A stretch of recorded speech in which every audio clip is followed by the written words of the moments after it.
L'aventure du patron Thomas, le mystère du laboratoire caché. Il était une fois, dans une grande ville industrielle, un patron nommé Thomas Dupont. Thomas était un homme très respecté dans son domaine. Il possédait une entreprise spécialisée dans les inventions et les machines extraordinaires. Son laboratoire était rempli de gadgets étranges et de mécanismes fascinants. Chaque jour, il travaillait avec passion pour créer des innovations qui pouvaient changer le monde. Un matin, alors que le soleil se levait doucement sur la ville, Thomas reçut une lettre mystérieuse. La lettre était écrite à la main avec une encre dorée et était scellée avec un sceau ancien. Elle parlait d'un laboratoire caché dans une vieille bâtisse abandonnée à l'extérieur de la ville. Selon la lettre, ce laboratoire contenait des inventions incroyables et des secrets perdus depuis longtemps. Thomas était très intrigué par cette lettre et décida de partir à l'aventure pour découvrir ce laboratoire caché. Le jour du départ, Thomas se préparait avec soin. Il prit avec lui une grande sacoche remplie de cartes anciennes, de documents et de provisions. Il enfila des vêtements robustes et prit une lampe pour explorer les endroits sombres. Avant de partir, il donna des instructions à ses employés pour les jours à venir et leur expliqua qu'il allait enquêter sur une piste intéressante. Le voyage de Thomas commença par une promenade dans la campagne. Les champs étaient verdoyants et les oiseaux chantaient dans les arbres. Le ciel était clair et le temps était agréable. Thomas marchait avec détermination, suivant les indications de la lettre mystérieuse. Après plusieurs heures de marche, il arriva devant une vieille bâtisse en pierre, cachée parmi les arbres et la végétation. La bâtisse était ancienne et semblait abandonnée depuis longtemps. Les fenêtres étaient brisées et les portes étaient rouillées. Thomas entra dans la bâtisse avec prudence, ses pas résonnant dans le silence de l'endroit. À l'intérieur, la bâtisse était sombre et poussiéreuse. Les murs étaient couverts de toiles d'araignée et le sol était recouvert d'une fine couche de poussière. Thomas alluma sa lampe et commença à explorer les pièces. Il trouva des étagères remplies de vieux outils, des plans d'invention, et des pièces détachées. Chaque objet semblait raconter une histoire du passé. En explorant le rez-de-chaussée, Thomas découvrit une porte secrète cachée derrière une étagère. Il l'ouvrit avec effort et découvrit un escalier en colimaçon menant vers les étages supérieurs.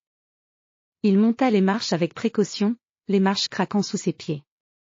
Au sommet de l'escalier, Thomas trouva une grande pièce qui ressemblait à un laboratoire ancien. La pièce était remplie de machines étranges, de pièces mécaniques, et de papiers éparpillés. Au centre de la pièce se trouvait un grand bureau avec des plans et des croquis d'invention. Thomas commença à examiner les plans avec intérêt. Il reconnut certains mécanismes qu'il avait vus dans ses propres travaux, mais il y avait aussi des concepts qu'il n'avait jamais vus auparavant. En fouillant dans les tiroirs du bureau, Thomas trouva un carnet en cuir usé. Il l'ouvrit avec soin et commença à lire.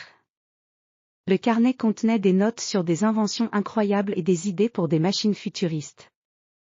Il y avait aussi des esquisses de gadgets mystérieux, ainsi que des instructions pour les assembler. Thomas était émerveillé par ce qu'il découvrait. Les idées étaient novatrices et révolutionnaires. Alors qu'il continuait à explorer le laboratoire, Thomas trouva une étrange machine cachée sous une couverture. La machine était complexe, avec des engrenages et des leviers, et semblait être conçue pour une fonction spécifique. Thomas décida de la démonter avec précaution pour en comprendre le fonctionnement. Il passa plusieurs heures à étudier les composants et à lire les instructions dans le carnet. Finalement, Thomas réussit à assembler la machine. Lorsqu'il appuya sur un bouton, la machine s'alluma et un rayon lumineux émana de ses composants. La lumière révéla un passage secret derrière un mur de la pièce. Thomas était excité par cette découverte. Il emprunta le passage et trouva une autre pièce cachée, remplie de trésors et de trésors précieux. Dans cette pièce, Thomas trouva des bijoux étincelants, des pièces d'or et des artefacts anciens. Mais ce qui l'impressionna le plus était un grand tableau représentant des inventions futures, des technologies avancées et des concepts visionnaires. Thomas comprit que ce laboratoire caché était un trésor de connaissances perdues et d'innovations oubliées. En examinant le tableau, Thomas réalisa que certaines des inventions décrites étaient similaires à celles qu'il avait déjà développées, mais avec des améliorations extraordinaires. Il décida de ramener ses idées à son propre laboratoire pour les adapter et les développer. Après avoir passé une journée entière à explorer le laboratoire caché, Thomas se prépara à quitter la bâtisse. Il prit avec lui le carnet, les plans, et quelques artefacts précieux pour les étudier plus en détail. Il referma soigneusement la porte secrète et redescendit les escaliers. De retour chez lui, Thomas passa des semaines à travailler sur les nouvelles idées qu'il avait découvertes. Il adapta les inventions du laboratoire caché à ses propres projets et créa des machines encore plus incroyables. Ces nouvelles inventions attirèrent l'attention du monde entier, et son entreprise devint célèbre pour ses innovations révolutionnaires. Thomas se rappela toujours de cette aventure incroyable et du mystérieux laboratoire caché. Il était reconnaissant d'avoir découvert ses secrets et de pouvoir les partager avec le monde. Grâce à cette aventure, il avait non seulement trouvé des trésors précieux, mais aussi des idées qui changeraient l'avenir de la technologie. Ainsi se termine l'histoire du patron Thomas et du laboratoire caché.